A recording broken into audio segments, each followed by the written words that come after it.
صل على سيدنا ومولانا محمد۔ اگر کوئی رمضان کی 9ویں تاریخ کو روزہ رکھ کر اس دعا کو پڑھے تو اللہ تعالیٰ اس شخص کو حضرت یعقوب علیہ السلام کے بیٹوں کے اعمال کے برابر ثواب عطا فرمائے گا۔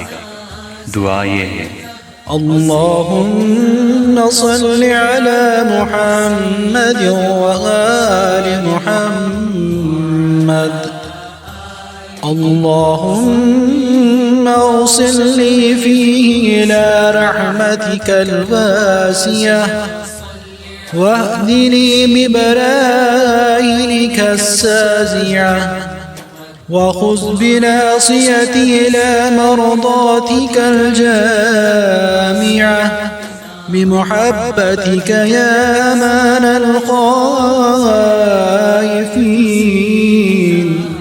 برحمتك يا أرحم الراحمين۔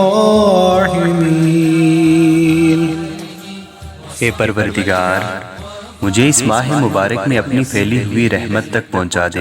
تیرے روشن دلائل کے ذریعے میری ہدایت فرما، تیری محبت کے ذریعے میرے بال پکڑ کر اپنی رضامندی کی طرف لے جا۔ اے خوفزدہ لوگوں کو امن دینے والے، اے سب سے زیادہ رحم والے، تیری رحمت کا واسطہ